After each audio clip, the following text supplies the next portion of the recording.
അള്ളാഹുവിന്റെ സ്വർഗത്തിലേക്ക് കടന്നു പോകാനുള്ള രണ്ടാമത്തെ എളുപ്പവഴി എന്റെ പ്രിയപ്പെട്ട സഹോദരങ്ങളെ,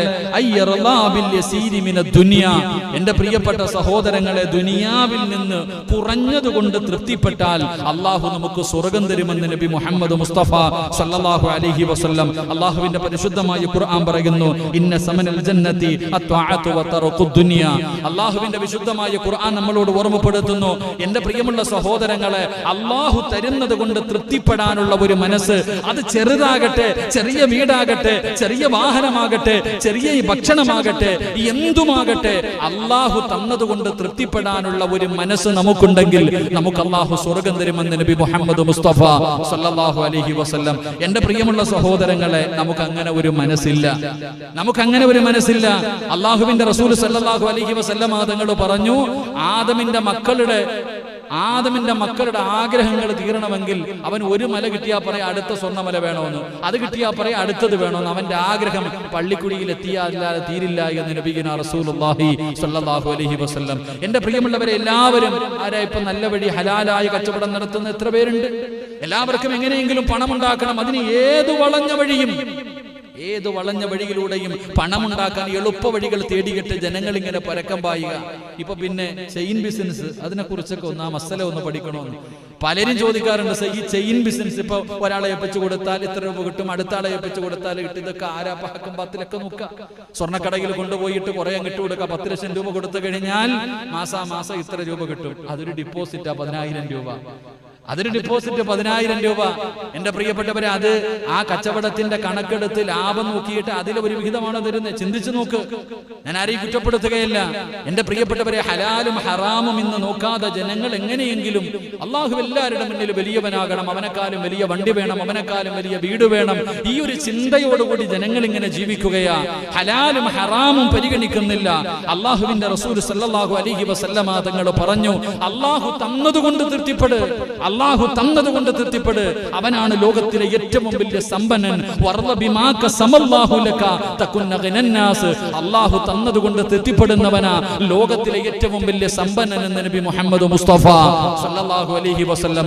എന്റെ പ്രിയമുള്ള സഹോദരങ്ങളെ, ചിലർക്ക് പിന്നെ വല്ലാത്ത പരാതി, ഉസ്താദേ എത്രയോ കാലമായി ഗൾഫിൽ കിടന്ന് കഷ്ടപ്പെടുന്നു, സ്വന്തമായിട്ടൊരു വീടില്ലല്ലോ, ഇതുവരെ എന്റെ കച്ചവടം നേരെയാകുന്നില്ലല്ലോ, എന്റെ മക്കളൊക്കെ വളർന്നു വരുന്നല്ലോ, ജീവിതത്തിലെ വലിയ പ്രയാസങ്ങൾ, അള്ളാഹു എന്തേ എനിക്കൊന്നും തരാത്തത്, എന്തേ ഞാൻ രക്ഷപ്പെടാത്തത്, എന്തേ അള്ളാഹിക്ക് എന്നോട് വല്ലാത്ത വെറുപ്പാണോ, അള്ളാഹ് എന്നെ കൈവിട്ടതാണോ എന്ന് വളരെ വേദനയോടുകൂടി പറയുന്നവർ, എന്റെ പ്രിയമുള്ള സഹോദരങ്ങളെ, ചരിത്രം അവിടെ നിന്ന് പറഞ്ഞു തരാം.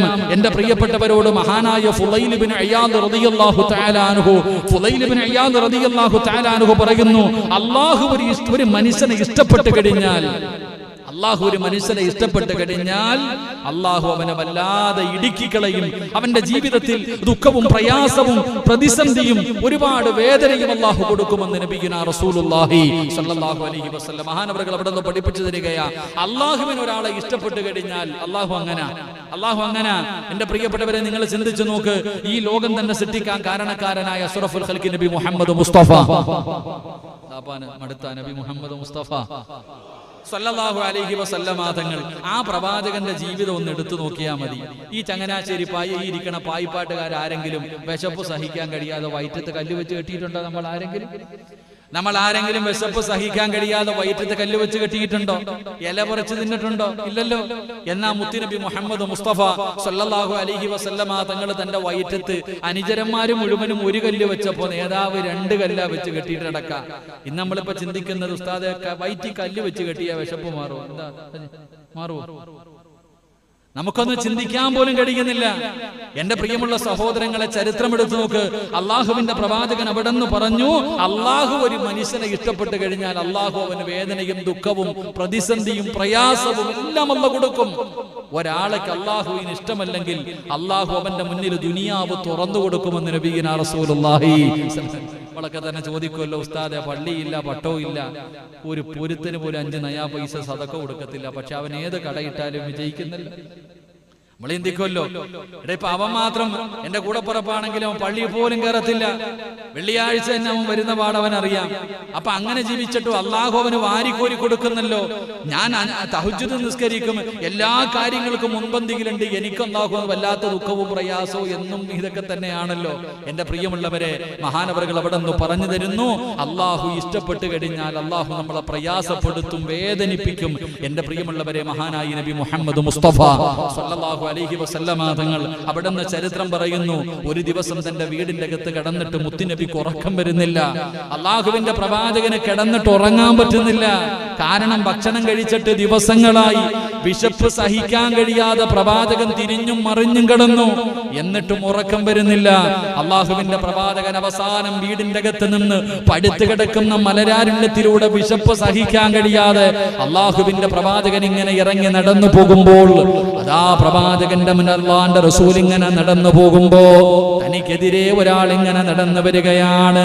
തനിക്കെതിരെ ഒരാൾ ഇങ്ങനെ നടന്നു വരികയാ. ആരാ? മഹാനായ സയ്യിദുനാ അബൂബക്കർ സിദ്ദീഖ് റളിയല്ലാഹു തആല അൻഹു. അല്ലാഹുവിന്റെ പ്രവാചകൻ അവിടെ നിന്ന് ചോദിക്കുന്ന, അബൂബക്കറെ, ഈ സമയത്ത് നീ എവിടേക്ക് പോവുകയാണ്? ഈ സമയത്ത് നീ എവിടേക്ക് പോവുകയാണ്? അല്ലാഹുവിന്റെ റസൂലിനോട് കരഞ്ഞുകൊണ്ട് പറഞ്ഞു, യാ റസൂലല്ലാഹ്, വിശപ്പ് സഹിക്കാൻ കഴിയുന്നില്ല നബിയേ, എനിക്ക് വിശപ്പ് താങ്ങാൻ കഴിയുന്നില്ല നബിയേ. അതുകൊണ്ട് വീടിന്റെ അകത്ത് കിടന്നിട്ട് ഉറക്കം വരാതെ ഇറങ്ങി നടന്നതാണ്. അബൂബക്കർ തങ്ങളെ ചോദിച്ചു, നബിയേ അങ്ങെങ്ങോട്ടാണ്? അല്ലാഹുവിന്റെ റസൂല് ചിരിച്ചു കാണിക്കുകയാ. എന്റെ പ്രിയമുള്ളവരെ, രണ്ടുപേരും മുന്നോട്ട് നടക്കുകയാണ്. ഏതെങ്കിലും ഒരു സ്വഹാബിയുടെ വീട്ടിൽ നിന്ന് ഭക്ഷണം ലഭിച്ചാലോ, റസൂലുള്ളാഹി തങ്ങളെ നടന്നു പോകുമ്പോ, അബൂബക്കർ തങ്ങളെ നടന്നു പോകുമ്പോ മൂന്നാമതൊരാൾ വരുന്നു. മഹാനായ സയ്യിദുനാ ഉമർ ഇബ്നുൽ ഖത്താബ്. ഉമർ ഇബ്നുൽ ഖത്താബ് റളിയല്ലാഹു തആല അൻഹു കടന്നു വരികയാ. അവിടെ നിന്ന് ചോദിക്കുന്നു, ഉമറേ എവിടെ പോവുകയാണ്? നബിയേ വിശക്കുന്നു നബിയേ, ഭക്ഷണം കഴിച്ചിട്ട് ദിവസങ്ങളായി. അല്ലാഹുവിന്റെ റസൂലിനോട് അവിടെ നിന്ന് പറഞ്ഞു. മൂന്ന് പേരും കൂടെ അവസാനം ഒരു സ്വഹാബിയുടെ വീട്ടിലേക്ക് കടന്നുപോയി. അവിടെ നിന്ന് കഴിക്കാൻ ആ സ്വഹാബി ഓടിച്ചെന്ന് ഭക്ഷണം എടുത്തു. അള്ളാഹുവിന്റെ പ്രവാചകന്റെ മുന്നിലേക്ക് കൊണ്ടുവച്ചു കൊടുത്തു. അള്ളാഹുവിന്റെ റസൂൽ അതിൽ നിന്നൊരൽപ്പം തന്റെ പൊന്നാര മകളായ ഫാത്തിമയ്ക്ക് കൊടുക്കുന്നതിന് വേണ്ടി എടുത്തു മാറ്റിവെച്ചു.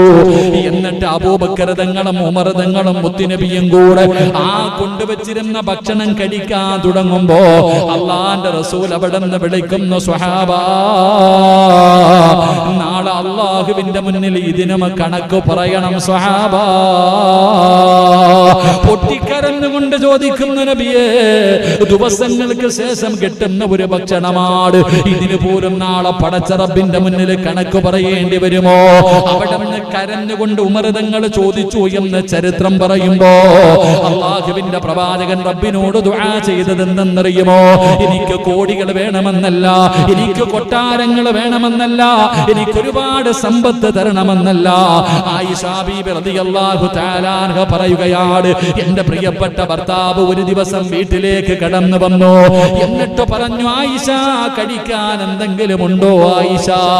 ഭർത്താവ് വീട്ടിൽ വന്നിട്ട് ഭാര്യയോട് ചോദിച്ചു, കഴിക്കാൻ ഭക്ഷണമുണ്ടോ? ആയിഷ ബീബി അതാ മിണ്ടുന്നില്ല. ആയിഷ ബീബി മിണ്ടുന്നില്ല. അല്ലാഹുവിന്റെ റസൂൽ ചോദിച്ചു, കുടിക്കാൻ ഇത്തിരി വെള്ളമെങ്കിലും ഉണ്ടോ? ആയിഷ ബീബി കരയുകയാണ്. ആയിഷ ബീബി റളിയല്ലാഹു തആല അൻഹ കരയുകയാണ്. അവസാനം പ്രവാചകൻ പറഞ്ഞു, കരയണ്ട. അവസാനം വീടിന്റെ അകത്ത് കയറിയിട്ട് മുത്തുനബി ചുരുണ്ട് കിടക്കുകയാണ്. അള്ളാഹുവിന്റെ പ്രവാചകന്റെ ഒട്ടിക്കിടക്കുന്ന വയറ് കണ്ടപ്പോ ആയിഷ ബീബി റളിയല്ലാഹു തആല അൻഹ ഓടിച്ചെന്നിട്ട് വയറിന്റെ മുകളിൽ കൈവച്ചിട്ട് തലോടുകയാ. അല്ലാഹുവേ, എന്നോട് എന്റെ ഭർത്താവ് ഭക്ഷണം ചോദിച്ചിട്ട് പച്ചവെള്ളം ചോദിച്ചിട്ട് കുടിക്കാൻ കൊടുക്കാനില്ലല്ലോ എന്ന് പറഞ്ഞുകൊണ്ട് വയറ് തടകുമ്പോ ആയിഷ ബീബിയുടെ കണ്ണിൽ നിന്ന് കണ്ണുനീര് താഴെ വീഴുമ്പോ റസൂലുള്ള ഞെട്ടി ഉണർന്നിട്ട് ചോദിക്കുന്നു, ആയിഷ, എന്തിനാണ് ആയിഷ നീ കരയുന്നത്? നബിയെ അങ്ങയുടെ അവസ്ഥ കണ്ടിട്ടാണ്. അല്ലാഹുവിന്റെ റസൂല് പറഞ്ഞ ഒരു മറുപടി ഇന്നത്തെ സർവ്വ പെണ്ണുങ്ങൾക്കും പഠിക്കാനുള്ളതാണ്. ഇന്നത്തെ സർവ്വ പെണ്ണുങ്ങളും എല്ലാ ഭാര്യമാരും എല്ലാ പെണ്ണുങ്ങളും പഠിക്കേണ്ടതാ. അല്ലാഹുവിന്റെ പ്രവാചകൻ അവിടെ നിന്ന് ചോദിച്ചു, ആയിഷ കഴിക്കാൻ ഭക്ഷണമില്ലെങ്കിലും നീ എന്റെ കൂടെ ഇല്ലേ ആയിഷ? കഴിക്കാൻ ഭക്ഷണമില്ലെങ്കിലും നീ എന്റെ കൂടെ ഇല്ലേ ആയിഷ? എന്റെ പ്രിയമുള്ളവരെ, തന്റെ ഭർത്താവിന്റെ ദുഃഖത്തിലും സന്തോഷത്തിലും കൂടെ നിന്നവളാണ് ആയിഷ. ആയിഷയ്ക്ക് 50 വയസ്സൊന്നുമില്ലായിരുന്നു. ആയിഷ ബീബി അഭിമാനത്തോടുകൂടി അള്ളാഹുവിന്റെ പ്രവാചകന്റെ വഫാത്തിന് ശേഷം ആയിഷ ബീബി അഭിമാനത്തോടുകൂടി പറയുമായിരുന്നു, ഒരാൾക്കും കിട്ടാത്ത 9 ഭാഗ്യം കിട്ടിയവളാ ആയിഷ. ഒരു പെണ്ണിനും കിട്ടാത്ത, മുത്തുനബിയുടെ ഒരു ഭാര്യമാർക്കും കിട്ടാത്ത 9 ഭാഗ്യം ലഭിച്ചവളാണ് ആയിഷ. ആയിഷ ബീബി അഭിമാനത്തോടുകൂടി പറയുമായിരുന്നു. എന്റെ പ്രിയമുള്ളവരെ, ആ 9 കാര്യത്തിൽ ഒരു കാര്യം എന്തെന്നറിയോ? ആയിഷ ബീബി തന്റെ സഹാബത്തിനോട് പറഞ്ഞു, സ്വഹാബാ, മുത്തുനബി എവിടെ കിടന്നാ മരണപ്പെട്ടതെന്നറിയുമോ? അല്ലാഹുവിന്റെ റസൂൽ എവിടെ കിടന്നാ വഫാത്തായതെന്നറിയുമോ? ഈ ആയിഷയുടെ മടിത്തട്ടിലാ, ഈ ആയിഷയുടെ മടിത്തട്ടിൽ കിടന്നാ മുത്തുനബി വഫാത്തായത്. പ്രവാചകന്റെ വായിക്കുള്ളിലേക്ക്, തൊണ്ടക്കുഴിയുടെ താഴേക്ക് അവസാനമായിട്ട് കടന്നു പോയത് സംസം വെള്ളമായിരുന്നില്ല. എന്റെ ഉമ്മനീരാ, എന്റെ ഉമ്മനീരാ എന്ന അഭിമാനത്തോടുകൂടി ആയിഷ ബീബി പറയുമായിരുന്നു എന്ന് ചരിത്രം പറയുമ്പോ, അങ്ങനെ വരാനുള്ള കാരണം എന്തെന്നറിയുമോ?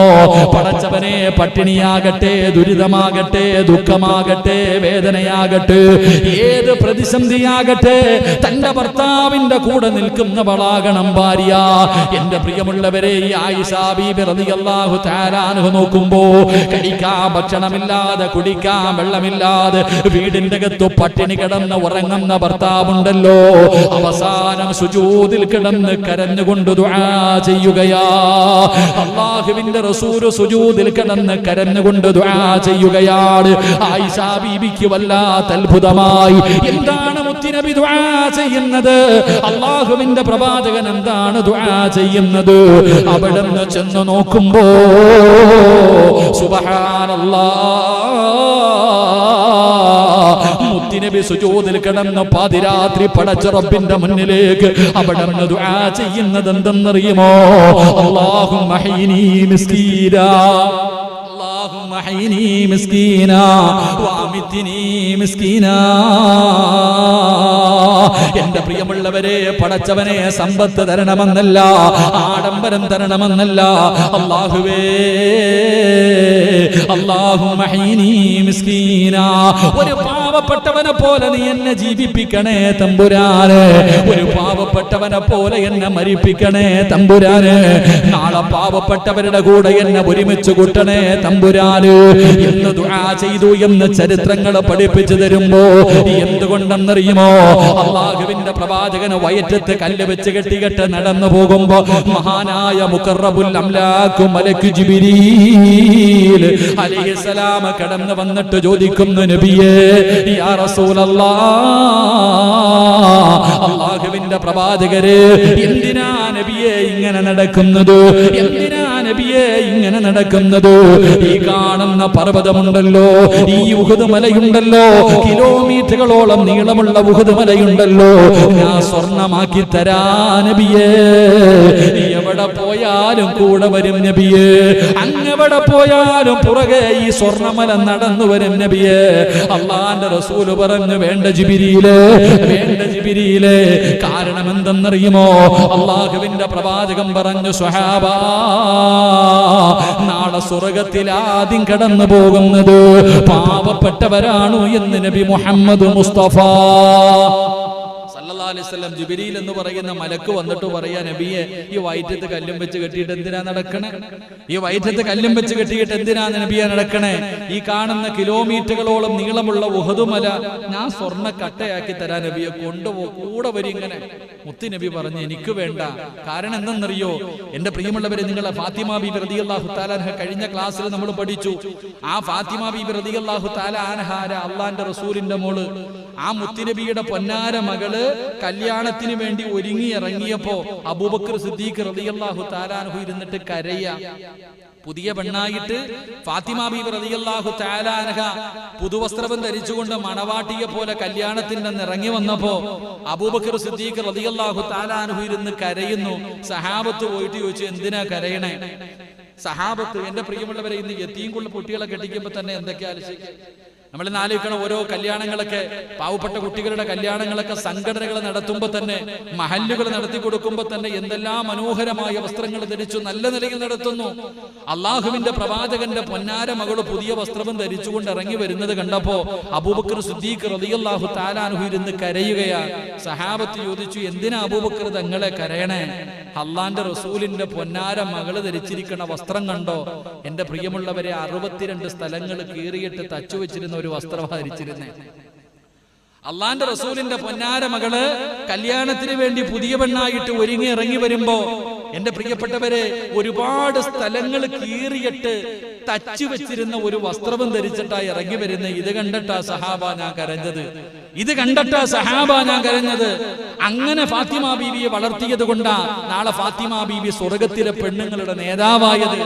അലിയാര് തങ്ങളുടെ വീടിന്റെ അകത്ത് പട്ടിണിയാണെങ്കിലും പരിവട്ടമാണെങ്കിലും എന്താണെങ്കിലും പരാതിയില്ല, പരിഭവമില്ല. അള്ളാഹുവേ, തന്റെ ഭർത്താവിന്റെ മനസ്സ് വേദനിപ്പിക്കാതെ ജീവിക്കാൻ ഫാത്തിമാനെ പഠിപ്പിച്ചത് മഹാനായ നബി മുഹമ്മദ് മുസ്തഫ സല്ലല്ലാഹു അലൈഹി വസല്ലം. അതുകൊണ്ട് എന്റെ പ്രിയമുള്ളവരെ, പണം അള്ളാഹു തരുന്ന അനുഗ്രഹമാണെന്ന് ഒരിക്കലും കരുതരുത്. അള്ളാഹു പണം തരുന്നത് ഒരു പണി തരുന്നതിന് വേണ്ടിയാ. അള്ളാഹു കാത്തിരക്ഷിക്കുമാറാകട്ടെ. എന്റെ പ്രിയമുള്ളവരെ, അള്ളാഹുവിന്റെ പ്രവാചകന്മാരിൽ ഏറ്റവും അവസാനം സ്വർഗത്തിൽ കിടക്കുന്ന പ്രവാചകൻ മഹാനായ സുലൈമാൻ നബി അലൈഹിസ്സലാം. അള്ളാഹുവിന്റെ പ്രവാചകന്മാരിൽ വെച്ച് ഏറ്റവും അവസാന സ്വർഗത്തിൽ കിടക്കുന്ന നബിയാ സുലൈമാൻ നബി. കാരണം എന്തേ? അള്ളാഹുവെ, ലോകം മുഴുവനും അള്ളാഹു സുലൈമാൻ നബിക്ക് ഒരുപാട് സമ്പത്തും അധികാരവും സർവ്വതും അള്ളാഹു കൊടുത്തു. ആ കൊടുത്തതിന്റെ മുഴുവനും കണക്ക് പറഞ്ഞിട്ട് ഏറ്റവും അവസാനമാ സുലൈമാൻ നബി സ്വർഗത്തിൽ പോകുന്നത്. സഹാബത്തിന്റെ ചരിത്രം എടുത്തു നോക്ക്. അബ്ദുറഹ്മാൻ ഇബ്നു ഔഫ് റളിയല്ലാഹു തആല അൻഹു റസൂലുള്ളാഹി തങ്ങൾ അവിടെ നിന്ന് പറയുന്നുണ്ട്, സഹാബത്തിൽ വെച്ച് ഏറ്റവും അവസാനം സ്വർഗത്തിൽ കിടക്കുന്ന സ്വഹാബി അബ്ദുറഹ്മാൻ ഇബ്നു ഔഫ് റളിയല്ലാഹു തആല അൻഹു സാധാരണ സഹാബിയൊന്നുമല്ല. അബ്ദുറഹ്മാൻ ഇബ്നു ഔഫ് റളിയല്ലാഹു തആല അൻഹുവിന്റെ ചരിത്രം എടുത്തു നോക്കണം. അല്ലാഹുവേ, വല്ലാത്ത ചരിത്രമുള്ള സഹാബി. ഏറ്റവും അവസാനം അവിടെ നിന്ന് പറയുന്നു, നടക്കാൻ കഴിയാതെ വളരെ പ്രയാസപ്പെട്ടവരനെ മുത്തുനബി സ്വർഗത്തിന്റെ മുന്നിൽ കാത്തു നിൽക്കുമെന്നാണ്. എന്തേ കാരണം? സഹാബികളിൽ വെച്ച് ഏറ്റവും വലിയ സമ്പന്നനായിരുന്നു. സഹാബത്തിൽ വെച്ച് ഏറ്റവും വലിയ സമ്പന്നൻ ആയിഷ ബീവി റളിയല്ലാഹു തആല അൻഹ ഈ ചരിത്രം പറയുന്നുണ്ട്. ഒരു ദിവസം വല്ലാത്ത ശബ്ദങ്ങൾ കേട്ടപ്പോ ആയിഷ ബീവി ചോദിച്ചു, എന്താ വല്ലാത്ത ശബ്ദ കോലാഹലങ്ങൾ കേൾക്കുന്നല്ലോ? അപ്പൊ പറഞ്ഞു, അബ്ദുറഹ്മാൻ ഇബ്നു ഔഫിന്റെ കച്ചവടം കഴിഞ്ഞിട്ട് അതിന്റെ ലാഭം കൊണ്ടുവന്ന് ഇറക്കണ ശബ്ദം കേൾക്കാം. അപ്പോഴാ ആയിഷ ബീവി റളിയല്ലാഹു തആല അൻഹ പറഞ്ഞു, മുത്തുനബി പറഞ്ഞത് സത്യമാ. ഇത്രേ പറഞ്ഞുള്ളൂ. മുത്തുനബി പറഞ്ഞത് സത്യമാ. ആരോ പറഞ്ഞു കൊടുത്തു. അബ്ദുറഹ്മാൻ ഇബ്നു ഔഫ് റളിയല്ലാഹു തആല അൻഹുവിന്റെ അടുക്ക പോയിട്ട് പറഞ്ഞു, ആയിഷ ബീവി ഇങ്ങനെ പറഞ്ഞു, അള്ളാന്റെ റസൂൽ പറഞ്ഞത് സത്യമാണെന്ന് പറഞ്ഞു. അബ്ദുറഹ്മാൻ ഇബ്നു ഔഫ് റളിയല്ലാഹു തആല അൻഹു ഓടി വന്നു ആയിഷ ബീവിയുടെ മുന്നിൽ. ഉമ്മ, എന്തേ ഉമ്മ മുത്തുനബി പറഞ്ഞേ? ആയിഷ ബീവി റളിയല്ലാഹു തആല അൻഹയോട് ചോദിച്ചു, എന്നെ കുറിച്ച് മുത്തുനബി പറഞ്ഞ എന്താ? അവിടെ നിന്ന് പറഞ്ഞു കൊടുത്തു, ഏറ്റവും അവസാനം സ്വർഗത്തിൽ കിടക്കണ നീയാ. അത് കേട്ട ഉടനെ എന്റെ പ്രിയമുള്ളവരെ, ആ കൊണ്ടുവന്നിരുന്ന ഒട്ടകങ്ങൾക്ക്, എത്രയോ ഒട്ടകങ്ങൾക്ക് ചുമക്കാനുള്ള ആ സമ്പാദ്യം മുഴുവനും അള്ളാഹുവിന്റെ ദീനിന് വേണ്ടി സദഖ കൊടുത്തു എന്ന് ചരിത്രം പഠിപ്പിക്കുന്നു. അങ്ങനെ കൊടുത്തിട്ട് പോലും ഏറ്റവും അവസാനമാ കയറുന്നതെങ്കിൽ പായിപ്പാടുകാരൊക്കെ എന്താകും? അള്ളാഹു നമ്മൾ അർച്ചയ്ക്ക് ദശമൊക്കെ ഉണ്ടായിരിക്കണം. നമ്മളൊക്കെ ഒന്ന് ആലോചിക്കേ, അള്ളാഹുവെ, ആ കൊണ്ടുവന്ന ലാഭം മുഴുവനും കോടിക്കണക്കിന് രൂപ, അത് മുഴുവനും കേട്ട ഉടനെ സദഖ കൊടുത്ത സഹാബി ഏറ്റവും അവസാന സ്വർഗത്തിൽ പോണേ. ഇവിടെ അലമാരിക്കകത്ത് അടുക്കി വെച്ചിരിക്കുന്നവന്റെ ഗതി എന്തായിരിക്കും? അള്ളാഹു നമ്മളെ കാത്തിരക്ഷിക്കുമാറാകട്ടെ. എന്റെ പ്രിയമുള്ളവരെ, പാവപ്പെട്ടവൻ സ്വർഗത്തിൽ കിടന്ന് 50,000 5000 കൊല്ലം കഴിഞ്ഞിട്ട് പണക്കാരൻ സ്വർഗം കാണൂ എന്ന് നബിയുനാ റസൂലുള്ളാഹി സ്വല്ലല്ലാഹു അലൈഹി വസല്ലം. അതുകൊണ്ട് എന്റെ പ്രിയമുള്ള സഹോദരങ്ങളെ, നീ നിന്റെ കുടിലിൽ നോക്ക്. നിനക്ക് മനസമാധാനമില്ലെങ്കിൽ അടുത്തവന്റെ വീട്ടിൽ നോക്കാതെ താഴേക്കുള്ളവന്റെ വീട്ടിലേക്ക് നോക്ക്. അള്ളാഹു നിനക്ക് തന്നതുകൊണ്ട്. ഭാര്യ പറയും AC ഇല്ല, 2 നിലയില്ല. മോളെ ആമിന ആ കിടക്കണ കൂടിൽ നോക്ക്, പാവം ബംഗാളികളൊക്കെ അന്യനാട്ടിൽ നിന്ന് വന്ന് ഇവിടെ കിടക്കുന്നില്ല. ആ പാവങ്ങൾ കിടക്കണ ഒരു റൂമിനകത്ത് 10 നീ അത് നോക്ക്. അൽഹംദുലില്ലാ, അത് വെച്ച് നോക്കുമ്പോ അള്ളാഹു നമുക്ക് എന്തെല്ലാം അനുഗ്രഹങ്ങളാ ചെയ്തത് എന്റെ പ്രിയമുള്ള സഹോദരങ്ങളെ. അതുകൊണ്ട് ഞാൻ പറയുന്നത്, അള്ളാഹു തന്നതുകൊണ്ട് തൃപ്തിപ്പെടാതിരിക്കൽ അത് ധിക്കാരമാണ്. അള്ളാഹു എഴുതിയതല്ലേ നമുക്ക് കിട്ടൂ, അള്ളാഹു തീരുമാനിച്ചതല്ലേ നമുക്ക് കിട്ടൂ. അപ്പൊ നമ്മൾ ആ തീരുമാനം, നമ്മൾ അതിനോട് എതിര് പ്രവർത്തിക്കുമ്പോൾ അള്ളാഹുവിന്റെ തീരുമാനത്തോട് യോജിക്കാത്തത് കൊണ്ടാണ്. അതുകൊണ്ട് എന്റെ പ്രിയമുള്ള സഹോദരങ്ങളെ, മഹാനായ ഉമർ ഇബ്നു അബ്ദുൽ അസീസ് റളിയല്ലാഹു തആല അൻഹു, ഉമർ ഇബ്നു അബ്ദുൽ അസീസ് റളിയല്ലാഹു തആല അൻഹു മഹാനവറുകൾ മരണസമയത്ത് കിടന്നു വല്ലാതെ കരയുകയാ. ആരാ ഉമർ ഇബ്നു അബ്ദുൽ അസീസ്? എന്റെ പ്രിയമുള്ളവരെ, ചരിത്രം എടുത്തു നോക്ക്. പള്ളിപ്പറമ്പിലെ ഖബർ പോലും ആ മഹാനോട് സംസാരിച്ചു എന്ന് ചരിത്രം പറയുകയാ. മഹാനായ ഉമർ ഇബ്നു അബ്ദുൽ അസീസ് റളിയല്ലാഹു തആല അൻഹു സാധാരണ ഒരു മനുഷ്യനല്ല. പള്ളിപ്പറമ്പിൽ ഒരു മയ്യത്ത് കബറടക്കാൻ കൊണ്ടുപോയിട്ട് എല്ലാവരോടും പറഞ്ഞു, എല്ലാരും പൊക്കോ, ഞാൻ വരുന്നില്ല, എല്ലാരും പൊക്കോ. എന്നിട്ട് ഞാൻ ഒറ്റയ്ക്ക് മഹാനവറുകൾ ഒരു കബറിന്റെ ചാരത്ത് പോയി ഇങ്ങനെ ഇരുന്നിട്ട് കരയുകയാ. ആ കരച്ചൽ കണ്ടിട്ട് ഉമർ ഇബ്നു അബ്ദുൽ അസീസ് തങ്ങളോട് കബർ തന്നെ ചോദിച്ചു അത്രേ, എന്തേ മിണ്ടാതിരുന്ന് കരയണേന്ന്. കബറിന്റെ ചാരത്ത് കബറിന് നാവുണ്ടെന്ന് നബി മുഹമ്മദ് മുസ്തഫ. നമ്മൾ ഇന്ന് വരെ കേട്ടിട്ടുണ്ടോ കബർ സംസാരിക്കും? കബറിന് അള്ളാഹു നാവ് കൊടുത്തിട്ടുണ്ട്. പക്ഷെ ഇപ്പോഴൊന്നും നമ്മൾ കേൾക്കൂല. കേൾക്കുന്ന ഒരു സമയമുണ്ട്. ആ കബർ നമ്മളോട് സംസാരിക്കുന്ന നമ്മൾ ഇന്ന് ആരും കേൾക്കണില്ല. പക്ഷെ കേൾക്കുന്ന ഒരു സമയമുണ്ട്. എപ്പോഴെന്നറിയോ? ഒരു ദിവസം വെള്ള തുണിയിൽ പൊതിഞ്ഞ് ഇവിടെ കൊണ്ടുവരും. വെള്ള തുണിയിൽ പൊതിഞ്ഞ് ഇവിടെ കൊണ്ടുവച്ചിട്ട് എല്ലാരും കൂടെ നിസ്കരിക്കും. നിസ്കാരം കഴിഞ്ഞിട്ട് ആ മയ്യത്ത് പതുക്കെ ഇവിടെ നിന്ന് അങ്ങോട്ട് ഇറക്കുമ്പോ ഖബർ സംസാരിക്കുന്നത് നമുക്ക് നല്ലതുപോലെ കേൾക്കാമെന്ന് നബി മുഹമ്മദ് മുസ്തഫ. അപ്പൊ നമ്മൾ നല്ലതുപോലെ കേൾക്കും. ഖബർ പറയും, വാടാ സിറാജ് വാടാ എന്ന് പറഞ്ഞിട്ട് എല്ലാരെയും നമ്മൾ ഓരോരുത്തരുടെ മയ്യത്ത് പള്ളിപ്പറമ്പിലേക്ക് കൊണ്ടുപോകുമ്പോ, അത് പ്രസിഡന്റ് ആണെങ്കിലും സെക്രട്ടറി ആണെങ്കിലും ആരാണെങ്കിലും ഖബർ പറയും, ആ മക്കളെ വാ. ഞാൻ അങ്ങനെ ഖബർ സംസാരിക്കും, നമുക്ക് കേൾക്കാം. ഉമർ ഇബ്നു അബ്ദുൽ അസീസ് തങ്ങളോട് ഖബർ ചോദിക്കുകയാ, എന്തിനാ കരയണേ, എന്തിനാ കരയണേ? എന്റെ വയറിന്റെ ഉള്ളിൽ കിടക്കുന്ന മനുഷ്യന്റെ അവസ്ഥയെ കുറിച്ച് പറഞ്ഞ് പേടിച്ചതാണോ? അവിടെ നിന്ന് ഖബർ പോലും സംസാരിച്ചു എന്ന് ചരിത്രം പറയുമ്പോ, എന്ന് ചരിത്രങ്ങൾ പറയുമ്പോ, ആ ഉമർ ഇബ്നു അബ്ദുൽ അസീസ് റളിയല്ലാഹു തആല അൻഹു മരണത്തോട് മല്ലടിച്ചു കൊണ്ടിരിക്കുന്ന സമയത്ത് കരയുകയാ. ആ കരയുന്നത് കണ്ടപ്പോൾ തന്റെ അനുയായികൾ മുഴുവനും ചുറ്റുഭാഗത്ത് ഒരുമിച്ച് നിൽക്കുകയാണ്. ഉമർ ഇബ്നു അബ്ദുൽ അസീസ് തങ്ങൾ സക്കറാത്തിന്റെ അവസ്ഥയിൽ കിടക്കുമ്പോ, എന്റെ പ്രിയമുള്ളവരെ, എല്ലാവരും ചാരത്ത് ഒരുമിച്ച് നിൽക്കുകയാണ്. എന്നിട്ട് എല്ലാവരും പറഞ്ഞു, മരിക്കാൻ പോകുകയാണല്ലോ, എന്തെങ്കിലും ഒരു ഉപദേശം തരുമോ, എന്തെങ്കിലും ഒരു ഉപദേശം തരുമോ? മഹാനായ ഉമർ ഇബ്നു അബ്ദുൽ അസീസ് തങ്ങള് തന്റെ ചുറ്റുഭാഗത്ത് നിൽക്കുന്ന അനുയായികളോട് കൊടുത്ത ഉപദേശം എന്തെന്നറിയുമോ? എന്റെ ഈ കിടപ്പ് നിങ്ങൾ കണ്ടോ? എന്റെ ഈ കിടപ്പ് നിങ്ങൾ കണ്ടോ? ഇതുപോലെ നാളെ നിങ്ങൾ ഒരു ദിവസം കിടക്കേണ്ടവരാ. ഞാൻ ഈ കിടക്കുന്നത് പോലെ നിങ്ങളും നാളെ ഒരു ദിവസം ഇതുപോലെ കിടക്കേണ്ടവരാണ്. ഇതുപോലെ ഒരു മരണം നിങ്ങളുടെ മുന്നിൽ കടന്നു വരുമല്ലോ, നിങ്ങളും ഇതുപോലെ തന്നെ കിടക്കേണ്ടവരാ. എന്നിട്ട് തന്റെ ചുറ്റുഭാഗത്ത് കൂടി നിന്ന അനുയായികളോട് ഉമർ ഇബ്നു അബ്ദുൽ അസീസ് തങ്ങൾ പറഞ്ഞത് എന്തെന്നറിയോ? എന്റെ മയ്യത്ത് കുളിപ്പിച്ച് കബറടക്കുമല്ലോ, മഹാനവറുകൾ പടച്ചവനെ എങ്ങനെയാ മരിച്ചതെന്നറിയുമോ? അവസാനം തന്റെ കൂട്ടുകാരോട് മുഴുവനും പറഞ്ഞ് വെളിയിലേക്ക് പോകാൻ എല്ലാവരും റൂമിന്റെ പുറത്താക്കി, എല്ലാവരെയും റൂമിന്റെ വെളിയിലിറക്കി. അത് കഴിഞ്ഞ് ഭാര്യ അടുത്ത് വന്നു. ഉമർ ഇബ്നു അബ്ദുൽ അസീസ് തങ്ങളുടെ ഭാര്യ അടുത്ത് വന്നു. അവിടെ നിന്ന് യാത്ര പറഞ്ഞു, അവിടെ നിന്ന് പൊരുത്തം ചോദിച്ചു. എന്നിട്ട് ഭർത്താവിന്റെ ചാരത്തിങ്ങനെ ഭാര്യ നിൽക്കുകയാണ്. മരണത്തോട് മല്ലടിക്കുന്ന ഭർത്താവിന്റെ ചാരത്ത് ഭാര്യ നിൽക്കുമ്പോ ഉമർ ഇബ്നു അബ്ദുൽ അസീസ് തങ്ങൾ പറയുന്നു, പെണ്ണേ, നീ റൂമിന്റെ വെളിയിലിറങ്ങി പോക, എന്നെ കൊണ്ടുപോകാ, വിരുന്നുകാര് വരുന്നു. അല്ലാഹുവേ, അതിഥികൾ എന്റെ മുന്നിലേക്ക് വരുന്നു, അതുകൊണ്ട് നീ റൂമിന്റെ വെളിയിലിറങ്ങ്. ഭാര്യ റൂമിന്റെ വെളിയിലിറക്കി നിർത്തൂ. അല്ലാഹുവേ, ഭാര്യ വീടിന്റെ റൂമിന്റെ വെളിയിൽ പതുങ്ങി നിൽക്കുമ്പോ തന്റെ പ്രിയപ്പെട്ട ഭർത്താവ് റൂമിന്റെ അകത്ത് കിടന്ന് സലാം അടക്കുകയാ. എന്നിട്ട് അല്ലാഹുവിന്റെ തിൽഖദ്ദാറുൽ ആഖിറ, അല്ലാഹുവിന്റെ പരിശുദ്ധമായ ഖുർആനിലെ സ്വർഗ്ഗത്തിന്റെ അനുഗ്രഹങ്ങൾ കൊണ്ട് നിറച്ച റബ്ബിന്റെ സ്വർഗ്ഗത്തെ കുറിച്ച് വിവരിക്കുന്ന ഖുർആനിലെ ആയത്തോതി, ലാ ഇലാഹ ഇല്ലല്ലാഹ്. പിന്നാലെ അനക്കമില്ല. ഭാര്യ വീടിന്റെ വാതിൽ തുറന്നകത്തേക്ക് കടന്നു ചെല്ലുമ്പോ തന്റെ പ്രിയപ്പെട്ട ഭർത്താവ് മരിച്ചു കിടക്കുന്ന രംഗമാ കാണുന്നത്. മയ്യത്ത് കുളിപ്പിച്ചവർ മുഴുവനും അത്ഭുതത്തോടെ ചോദിക്കുകയുണ്ടായി, എന്തൊരു സുഗന്ധമാ, എന്തൊരു സുഗന്ധമാ. ആ മഹാനവറുകളാണ് പറയുന്നത്, എന്നെ മരിച്ചു കഴിഞ്ഞ പള്ളിപ്പറമ്പിലെ കബറിന്റെ അകത്ത് നിങ്ങളെല്ലാവരും ഇറക്കി വെച്ചിട്ട് നിങ്ങളെല്ലാവരും എന്റെ മയ്യത്തിന്റെ അടിയിലൊന്ന് നോക്കണേ. എന്റെ ജനാസ കുളിപ്പിച്ച് 3 കഷ്ടം തുണിയിൽ പൊതിഞ്ഞിട്ട് പള്ളിപ്പറമ്പിലെ കബറിന്റെ അകത്ത് ഇറക്കി വെച്ചിട്ട് എല്ലാവരും നോക്കണം, എന്റെ മയ്യത്ത് പൊക്കിയിട്ട് നോക്കണം, ഞാൻ എന്തെങ്കിലും കൊണ്ടുപോകുന്നുണ്ടോ.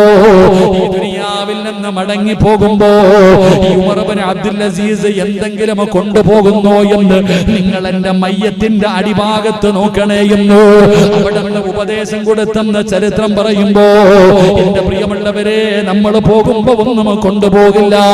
എത്ര കോടിക്കണക്കിന് ആസ്തിയുള്ളവനാണെങ്കിലും അത് മുഴുവനും ഈ ദുനിയാവിൽ ബാക്കി വെച്ചിട്ട് പോകേണ്ടവരാ. എന്നിട്ട് ഉമർ ഇബ്നു അബ്ദുൽ അസീസ് തങ്ങളോ അവിടെ നിന്ന് സഹാബത്തിനോട്, തന്റെ അനുയായികളോട് അവിടെ നിന്ന് ഓർമ്മപ്പെടുത്തുന്നത് മുത്തുനബി പറഞ്ഞത് നിങ്ങൾക്ക് ഓർമ്മയില്ലേ? ഉമർ ഇബ്നു അബ്ദുൽ അസീസ് റളിയല്ലാഹു തആല അൻഹു മരിക്കാൻ കിടന്ന സമയത്ത് കരയുന്നത് കണ്ടപ്പോ എല്ലാരും വന്നിട്ട് എന്തായാലും പോവല്ലേ, മഹാനവറുകളോട് ചോദിച്ചു, വല്ല ഉപദേശം ഉണ്ടെങ്കിൽ തരാൻ. അപ്പൊ പറഞ്ഞു, എടാ ചങ്ങായിമാരെ, ഞാൻ ഈ കിടക്കണ പോലെ നിങ്ങൾ ഒരു ദിവസം കിടക്കും. ഞാൻ ഈ മരണത്തോടടുത്ത് കിടക്കുന്നത് പോലെ നിങ്ങളും ഒരു ദിവസം കിടക്കും. 2, എന്റെ മയ്യത്ത് കബറിൽ ഇറക്കി വെച്ചിട്ട് നിങ്ങൾ അടി ഒന്ന് പൊക്കി നോക്കണം, ഞാൻ വല്ലതും കൊണ്ടുപോകുന്നുണ്ടോ. ഈ ദുനിയാവിൽ സമ്പാദിച്ചു വെച്ചതിൽ നിന്ന് എന്തെങ്കിലും ഞാൻ കൊണ്ടുപോകുന്നുണ്ടോ എന്ന് നിങ്ങൾ നോക്കണം. എന്റെ പ്രിയമുള്ള സഹോദരങ്ങളെ, ഒന്നും കൊണ്ടുപോകുന്നില്ല. എന്നിട്ട് മഹാനവറുകൾ അവിടെ നിന്ന് പറഞ്ഞു, മുത്തുനബി പറഞ്ഞത് നിങ്ങൾക്ക് ഓർമ്മയില്ലേ? ഏതെങ്കിലും ഒരു മനുഷ്യന് രാവിലെ എഴുന്നേൽക്കുമ്പോൾ ദുനിയാവെന്ന ചിന്തയോടുകൂടിയാണ് അവൻ എഴുന്നേൽക്കുന്നതെങ്കിൽ അള്ളാഹു അവന് 4 പരീക്ഷണങ്ങൾ കൊടുക്കുമെന്ന് ആദരവായ പ്രവാചകൻ നബി മുഹമ്മദ് മുസ്തഫ സ്വല്ലല്ലാഹു അലൈഹി വസല്ലം രാവിലെ എഴുന്നേറ്റ് സുബൈക്ക് എഴുന്നേറ്റ് തഹജ്ജുദ്സ്കരിക്കണമെന്നോ സുബൈക്ക് പള്ളിയിൽ പോകണമെന്നല്ല, രാവിലെ എഴുന്നേറ്റ് മാർക്കറ്റിൽ പോകണം, ഇന്ന് വരെ 22,000 രൂപയുടെ മീൻ വിൽക്കണം, അല്ലെങ്കിൽ അത് ചെയ്യണം ഇത് ചെയ്യണം, ദുനിയാവിന്റെ ചിന്ത. രാവിലെ ഉറക്കത്തിൽ നിന്ന് എഴുന്നേറ്റപ്പോ തന്നെ അവന് ദുനിയാവ്, ആഖിറമില്ല. അള്ളാഹും റസൂലും ഖബറും നരകവും പരലോകവും അസ്രയും ഒന്നുമില്ല.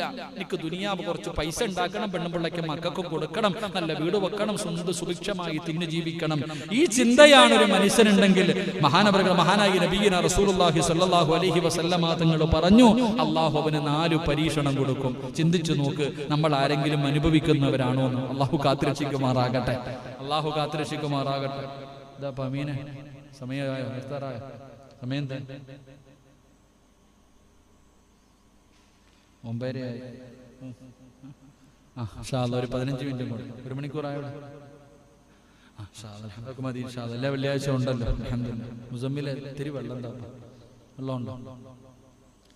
വായനൊക്കെ പോയാൽ നല്ല ചൂട് വെള്ളം ഇവിടെ ഇപ്പം. ഷൗക്കുക അടുത്ത ക്ലാസ്സിലൊക്കെ ചായ വെക്കണം കേട്ടോ. കമ്മിറ്റിയുടെ വകയായിട്ട് അടുത്ത ക്ലാസ്സിൽ വരുന്ന എല്ലാവർക്കും ചായ അൽഹംദുലില്ലാഹ്. അല്ലാഹു ഹൗദുൽ കൗസർ കുടിക്കാൻ ഭാഗ്യം തരുമാറാകട്ടെ. ആമീൻ പരമേശ്വരന്മാരാ. കൊറോണയൊക്കെ എൻ്റെ പണിക്ക് പോകും, കുഴപ്പമൊന്നുമില്ല. ഇൻഷാ അല്ലാഹ്. കൂടി പോയാൽ മരിച്ചു പോകും, അത് സമയമായാൽ മതിയല്ലോ. അള്ളാഹു ഷഹീദിന്റെ കൂലിയല്ലേ. എന്നാലും ഷഹീദിന്റെ കൂലിയാണല്ലോ. വിപത്തുകൾ വന്ന് മരണപ്പെടുന്നവർക്ക് ഷഹീദിന്റെ കൂലിയുണ്ടെന്ന്. ഓരോ ഭാഗ്യവാന്മാര് അങ്ങനെ പോകുമ്പോൾ കൊണ്ടുപോയിട്ട് വലിയ കുടിയെടുത്തിട്ട് ആരും കാണാതെ കൊണ്ട് കുഴിച്ചിടുക. എന്താ അങ്ങനെ വലിയ ഭാഗ്യം ലഭിച്ചവരല്ലേ അവരൊക്കെ. ഒരു ഷഹീദിന് അള്ളാഹു കൊടുക്കുന്ന പ്രതിഫലം 70 പേരെ സ്വർഗത്തിൽ കൊണ്ടുപോകാം. ആർക്കറിയാം? നമുക്ക് പറ്റുമോ? ഇപ്പൊ നമ്മൾ ഈ പരിപാടി സംഘടിപ്പിച്ചിരിക്കുന്നു. ഈ കോളേജിൽ നിന്ന് ഹിഫ്ള് പഠിച്ച 40ഓളം വരുന്ന വിദ്യാർത്ഥികളിൽ 11 ഹാഫിളുകളുണ്ട്. ഓന് 40 പേരെ കൊണ്ടുപോകാൻ പറ്റും. അള്ളാഹു ഇപ്പൊ മുസമ്മിൽ ഉസ്താദ് അള്ളാന്റെ ഖുർആൻ പഠിച്ച ആളാണ്. അള്ളാന്റെ ഖുർആൻ പഠിച്ച ഹാഫിളിന് എത്ര പേരെ കൊണ്ടുപോകാൻ? 40 പേരെ. ഷഹീദിനോ 6 രീതിയിൽ മരണപ്പെടുന്നവർക്ക് ഷഹീദിന്റെ കൂലിയുണ്ടെന്ന് ആദരവായ പ്രവാചകൻ നബി മുഹമ്മദ് മുസ്തഫ സല്ലല്ലാഹു അലൈഹി വസല്ലം ആ 6 രീതിയിൽ പറയുന്നുണ്ട്. വിപത്ത് വന്നിട്ട്, ഇത് വിപത്തല്ലേ? വിപത്ത് വന്നിട്ട് മരണപ്പെടുക. എന്റെ പ്രിയമുള്ളവരെ, ഹദീസിന്റെ കിതാബിൽ പ്ലേഗ് രോഗത്തെ കുറിച്ചൊക്കെ പറയുന്നുണ്ട്. പ്ലേഗ് രോഗം വന്ന് മരണപ്പെടുക, അതുപോലെയുള്ള ഒരു രോഗം തന്നെയായത്. അപ്പൊ അങ്ങനെ വന്ന് മരണപ്പെടുന്നവർ ഷഹീദിന്റെ കൂലിയല്ലേപ്പ. അവരെയാണ് 10-20 അടി കുഴിയെടുത്തിട്ട് JCBക്ക് കുഴിയെടുത്ത് ആരെയും കൂട്ടാതെ അള്ളാഹുവെ കൊണ്ടുപോയിട്ട് നടക്കുന്ന ഒരവസ്ഥ. അള്ളാഹു ആലം.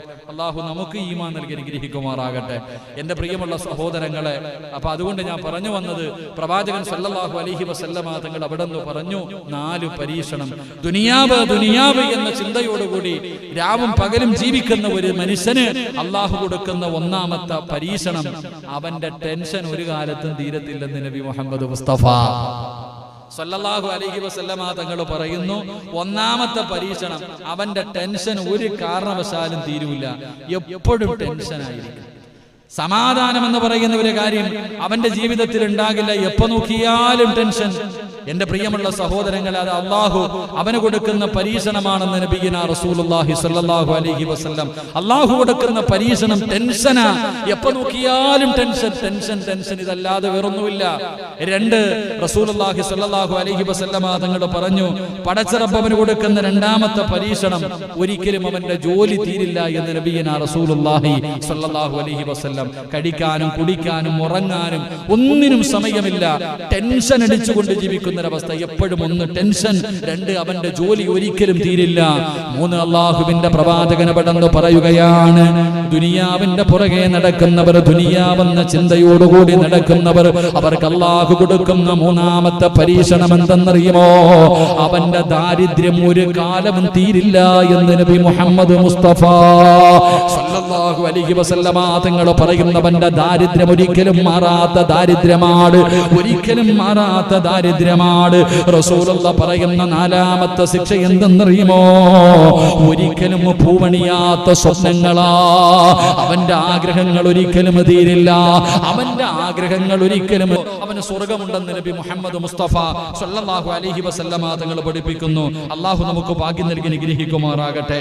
എന്റെ പ്രിയമുള്ള സഹോദരങ്ങളെ, നമ്മളിൽ ആർക്കാ അങ്ങനെ നിസ്കരിക്കണം, അല്ലെങ്കിൽ ഇപ്പൊ തന്നെ വയത് ഈ സദസ്സ് ജുമായ്ക്ക് നമ്മൾ പറഞ്ഞു ഇന്ന് ക്ലാസ് ഉണ്ടാവും, എത്ര പേരുണ്ട്? എന്റെ പ്രിയമുള്ള സഹോദരങ്ങളെ, നമ്മൾ ചിന്തിക്ക്, നല്ല കാര്യങ്ങൾ ചെയ്യാനുള്ള ഒരു മനസ്സ്. എന്റെ പ്രിയപ്പെട്ടവരെ, നിസ്കാരമാകട്ടെ, ഏതൊരു കാര്യമാകട്ടെ, മഹാനായ അനസ് ഇബ്നു മാലിക് റളിയല്ലാഹു തആല അൻഹു പറയുകയാ. അനസ് ഇബ്നു മാലിക് റളിയല്ലാഹു തആല അൻഹു പറയുന്നു, മൻ സല്ലാ ലില്ലാഹി 40 യൗമൻ ഫീ ജമാഅത്തിൻ യദ്രികു തക്ബീറത്തുൽ അവ്വൽ കുതിബ ലഹു ബറാഅത്തൻ മിനൻ നാർ വബറാഅത്തൻ മിനൻ നിഫാഖ്. ഖാല നബിയുനാ റസൂലുള്ളാഹി സ്വല്ലല്ലാഹു അലൈഹി വസല്ലം. അനസ് ഇബ്നു മാലിക് റളിയല്ലാഹു തആല അൻഹു റിപ്പോർട്ട് ചെയ്യുന്ന ഹദീസ്. എന്റെ പ്രിയമുള്ള സഹോദരങ്ങളെ, ആദരവായ പ്രവാചകൻ നബി മുഹമ്മദ് മുസ്തഫ സല്ലല്ലാഹു അലൈഹി വസല്ലമ തങ്ങൾ പറയുന്നു, ഏതെങ്കിലും ഒരു മനുഷ്യൻ, നമ്മുടെ എല്ലാവരും അല്ലാഹുവോട് ദുആ ചെയ്യുന്ന എന്താ? അല്ലാഹുവേ നരകത്തിനെ തൊട്ട് കാക്കണേ പടച്ചവനെ, അല്ലാഹുവേ നരകത്തിൽ നിന്ന് രക്ഷിക്കണേ പടച്ചവനെ. ഞാനും നിങ്ങളും എല്ലാവരും അല്ലാഹുവിനോട് ദുആ ചെയ്യുന്നവരാ.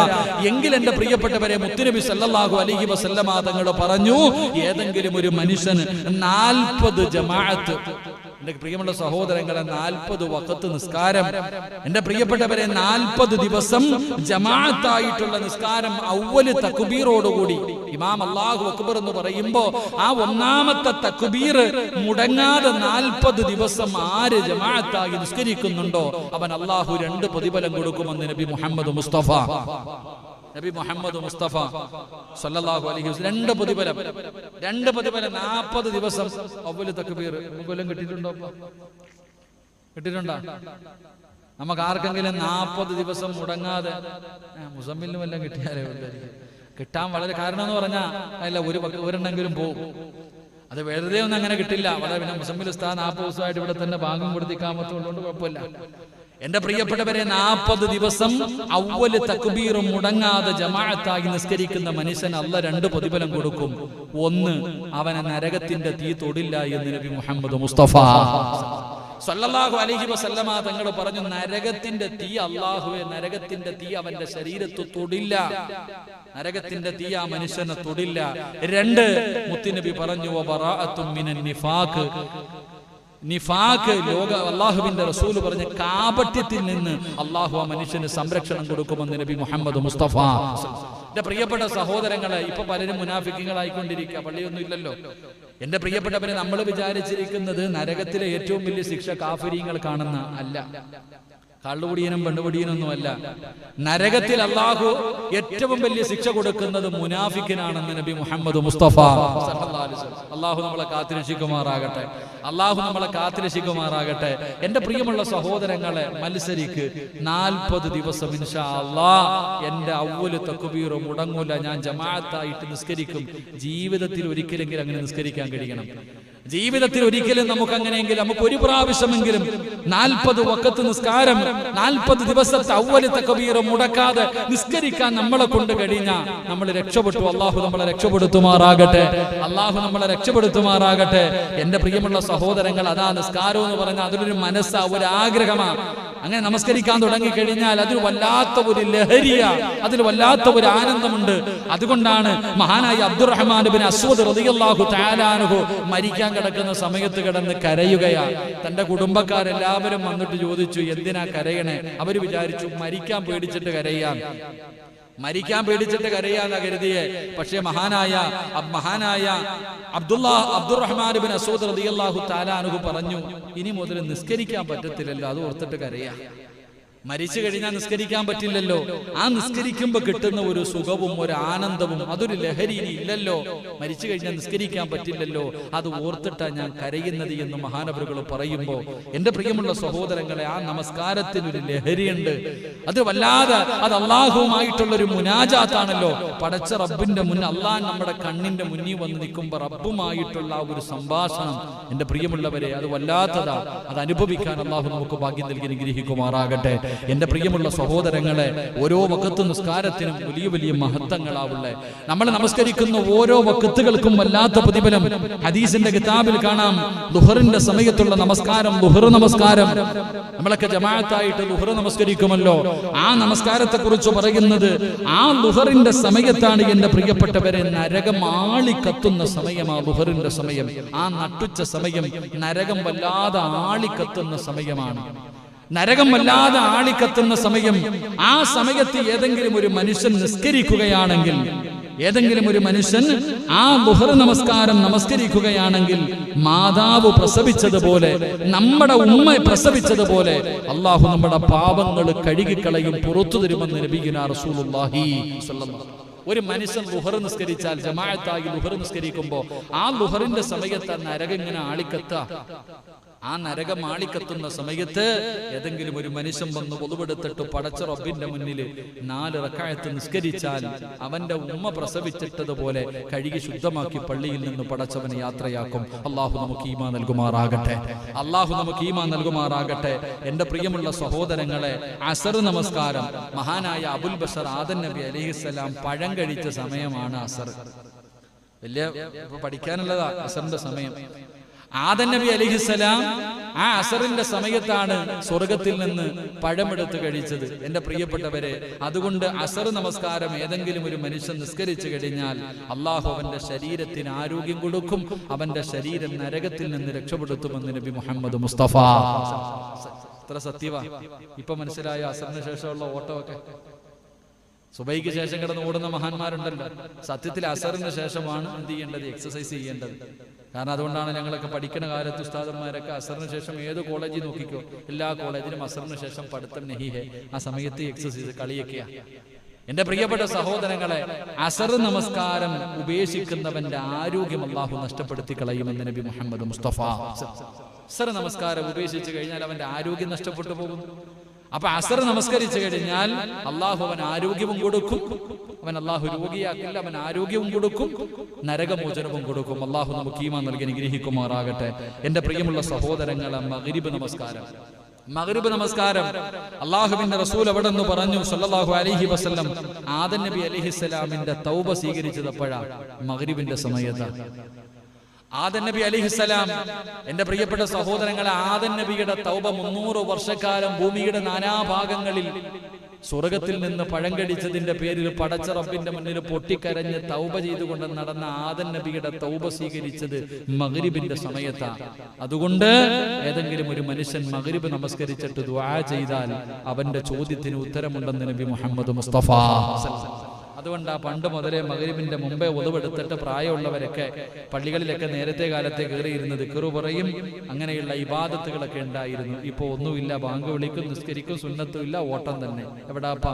പണ്ടൊക്കെ മഗ്‌രിബ് നമസ്കാരം കഴിഞ്ഞാൽ 6 മണിയായാൽ എല്ലാവരും വീടിനകത്ത് കയറിക്കൊള്ളണം, എല്ലാ കലാപരിപാടികളും അവസാനിപ്പിച്ച് മഗ്‌രിബിന്റെ തൊട്ടു മുമ്പിരുന്ന് ദിക്റ് പറഞ്ഞു, ഫർദ് നിസ്കരിച്ചു, വാക്കിയ ഓതി, സജദ ഓതി, മുൽക്ക് ഓതി, യാസീൻ ഓതി ദുആ ചെയ്യുമായിരുന്നു. ഇപ്പം വേറെ പലതും ഓതുന്നേ. അള്ളാഹു കാത്തിരക്ഷിക്കുമാറാകട്ടെ. എന്റെ പ്രിയമുള്ള സഹോദരങ്ങളെ, മഗ്‌രിബ് നമസ്കാരം കഴിഞ്ഞിട്ടുള്ള പ്രാർത്ഥന, ആ പ്രാർത്ഥനയ്ക്ക് ഉത്തരമുണ്ട്, പാഴാക്കി കളയരുത്. അള്ളാഹു നമുക്ക് ഈമാൻ നൽകി അനുഗ്രഹിക്കുമാറാകട്ടെ. എന്റെ പ്രിയമുള്ള സഹോദരങ്ങളെ, ഇശാ നമസ്കാരം ഖബറിന്റെയും നാളത്തെ പരലോകത്തെ അന്ത്യനാളിന്റെയും ഇരുളാണ് നമ്മളെ ഓർമ്മപ്പെടുത്തുന്നത്. ഇശാ നമസ്കാരമൊക്കെ ഇരുള്, വല്ലാതെ ഇരുളാണല്ലോ. അപ്പൊ ആ ഇശാ നമസ്കാരം നമ്മളെ ഓർമ്മപ്പെടുത്തുന്നത് പള്ളിപ്പറമ്പിലെ ഖബറിന്റെ അകത്തുള്ള ഇരുളിനെയാണ് ഓർമ്മപ്പെടുത്തുന്നത്.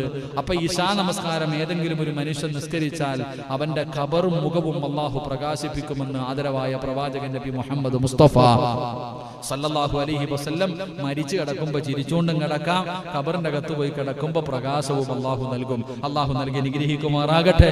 എന്റെ പ്രിയമുള്ള സഹോദരങ്ങളെ, സുബഹി വല്ലാതെ പ്രയാസമുള്ള നമസ്കാരമാണ്. കാരണം നല്ല ഉറക്കത്തിൽ കിടക്കുന്ന നമസ്കാരമാണ്. ഏതെങ്കിലും ഒരു മനുഷ്യന് സുബഹി നമസ്കാരം ജമാഅത്തായി നിസ്കരിച്ചാൽ അള്ളാഹു അവനെ മുനാഫിക്കീങ്ങളിൽ നിന്ന് രക്ഷപ്പെടുത്തും. അതുപോലെ തന്നെ നരകമോചനം നൽകി സ്വർഗം നൽകുമെന്ന് ഹദീസിന്റെ കിതാബിൽ കാണാം. അള്ളാഹു 5 വഖത്ത് നിസ്കരിക്കാനുള്ള ഭാഗ്യം അള്ളാഹു നമുക്ക് നൽകി അനുഗ്രഹിക്കുമാറാകട്ടെ. അതുകൊണ്ട് എന്റെ പ്രിയമുള്ള സഹോദരങ്ങളെ, ഇബാദത്തുകൾ ചെയ്യാനുള്ള ഒരു ഉത്സാഹം നമുക്കുണ്ടാകണം. ഇബാദത്തുകൾ ചെയ്യാനുള്ള ഒരു മനസ്സ് നമുക്കുണ്ടാകണം. അത് ഏത് കാര്യമാകട്ടെ, നല്ല കാര്യങ്ങൾക്കാകട്ടെ. എന്റെ പ്രിയപ്പെട്ടവരെ, നിസ്കാരത്തിന്റെ വിഷയമാണെങ്കിലും, നോമ്പിന്റെ വിഷയമാണെങ്കിലും, സദഖയുടെ വിഷയമാണെങ്കിലും, ഖുർആൻ ഓതുന്ന വിഷയമാണെങ്കിലും, ഇതുപോലെയുള്ള മജ്‌ലിസുകളുടെ വിഷയമാണെങ്കിലും, നല്ല കാര്യങ്ങൾ ചെയ്യാനുള്ള ഒരു മനസ്സ് നമ്മളിൽ ആർക്കെങ്കിലും ഉണ്ടായാൽ, എന്റെ പ്രിയപ്പെട്ടവരെ, നമുക്ക് അള്ളാഹുവിന്റെ സ്വർഗത്തിലേക്ക് കടന്നു പോകാം. അള്ളാഹു നമുക്ക് ഭാഗ്യം നൽകി അനുഗ്രഹിക്കുമാറാകട്ടെ. അള്ളാഹു നമുക്ക് ഭാഗ്യം നൽകി അനുഗ്രഹിക്കുമാറാകട്ടെ. എന്റെ പ്രിയമുള്ള സഹോദരങ്ങളെ, അതുകൊണ്ട് എന്റെ പ്രിയപ്പെട്ടവരോട് പറയുന്നു, നമ്മളെ കൊണ്ട് കഴിയുന്ന എല്ലാ നല്ല കാര്യങ്ങൾ, നമസ്കാരങ്ങൾ, അതിലുപരിയായി സുന്നത്ത് നമസ്കാരങ്ങൾ, ഫർളിൽ വരുന്ന പിഴവുകൾ സുന്നത്തിലൂടെയാണല്ലോ. അപ്പൊ സുന്നത്ത് നമസ്കാരങ്ങൾ ഒഴിവാക്കരുത്. തഹജ്ജുദ് നിസ്കരിക്കണം, ദുഹാ നിസ്കരിക്കണം, ആഴ്ചയിൽ ഒരിക്കലെങ്കിലും തസ്ബീഹ് നിസ്കരിക്കണം. എന്റെ പ്രിയമുള്ള സഹോദരങ്ങളെ, ഓരോ വഖത്തിനും മുമ്പും ശേഷവുമുള്ള സുന്നത്ത് നമസ്കാരങ്ങൾ, ഇതൊക്കെ നിത്യമായി നമ്മുടെ ജീവിതത്തിൽ ചെയ്യാൻ കഴിയണം. സുന്നത്ത് നോമ്പുകളാകട്ടെ, അല്ലെങ്കിൽ ഏത് കാര്യങ്ങളും മജ്‌ലിസുകളാകട്ടെ, ഇങ്ങനെയുള്ള എല്ലാ കാര്യങ്ങളും ചെയ്യാനുള്ള ഒരു മനസ്സ് നമുക്ക് ഉണ്ടാക്കിയെടുക്കാൻ കഴിയണം. അങ്ങനെ ഉണ്ടാക്കിയെടുക്കാൻ കഴിഞ്ഞാൽ അള്ളാഹുവിന്റെ അനുഗ്രഹങ്ങൾ കൊണ്ട് നിറച്ച സ്വർഗത്തിലേക്ക് നമുക്ക് കടന്നു പോകാം.